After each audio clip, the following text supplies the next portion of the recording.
Olá, bom dia. São 8 horas e 58 minutos e este é o Justiça Agora. A Polícia Federal cumpre mandados de prisão contra 10 deputados estaduais do Rio de Janeiro. A operação é mais um desdobramento da Lava Jato.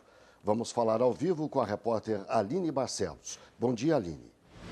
Bom dia, Guilherme. Bom dia a todos. Entre os alvos da Operação Furna de Onça está Afonso Monerá, secretário de governo de Luiz Fernando Pezão.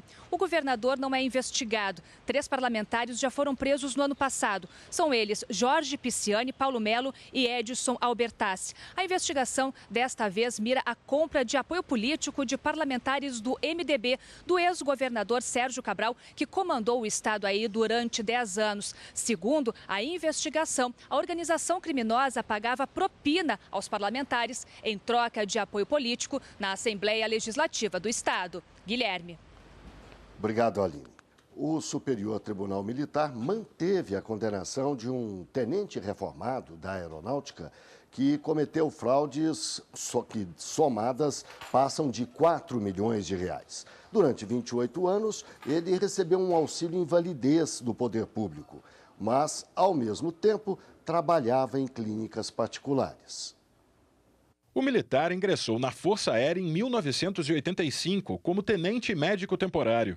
3 anos depois, foi considerado incapaz para exercer o serviço de forma definitiva e foi desligado da instituição. Conforme denúncia apresentada pelo Ministério Público Militar, o tenente induziu a administração pública a erro, já que anualmente assinava uma declaração em que afirmava não exercer nenhuma atividade remunerada. Porém, continuava trabalhando regularmente na iniciativa privada. O militar foi condenado em primeira instância pelo crime de estelionato, previsto no artigo 251 do Código Penal Militar. A defesa alegou que em 2010 o tenente se comprometeu a ressarcir ao erário as quantias recebidas e solicitou uma perícia contábil para confirmar os valores a serem pagos. Também apresentou um documento de reconhecimento da dívida assinado por ele e que autorizava o desconto dos valores em folha de pagamento. O relator do processo, ministro Francisco Joseli Parente Camelo, argumentou que, devido ao acentuado valor do desfalque aos cofres públicos, não era possível a absolvição do réu. No entanto, julgou procedente reformar a sentença de primeira instância, de 3 anos de prisão a ser cumprida em regime aberto, para 2 anos de reclusão, com o benefício do sursis. Em função de ele ter falado, então, que queria ressarcir, que ele pediu o cancelamento antes da ação penal, voluntariamente, o meu voto vai ser pela pena mínima, de 2 anos. O revisor do processo, ministro Péricles Aurélio Lima de Queiroz, divergiu do ministro relator, sugerindo, inclusive, que após o trânsito em julgado da sentença, o processo fosse enviado ao Ministério Público Militar para uma representação de perda de posto e patente. Teve 28 anos para perceber que o que ele recebia estava errado.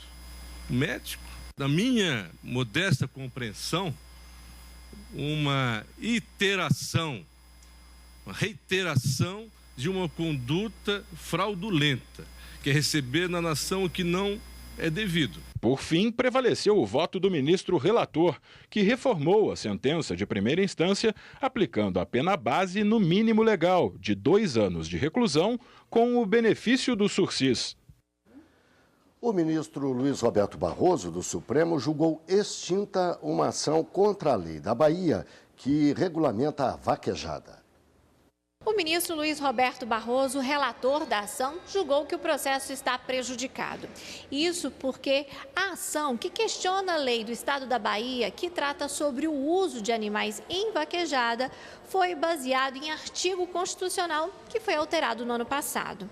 A emenda constitucional autoriza a utilização de animais em eventos desportivos, desde que sejam manifestações culturais. Esta edição do Justiça Agora termina aqui. Fique com a programação da TV Justiça.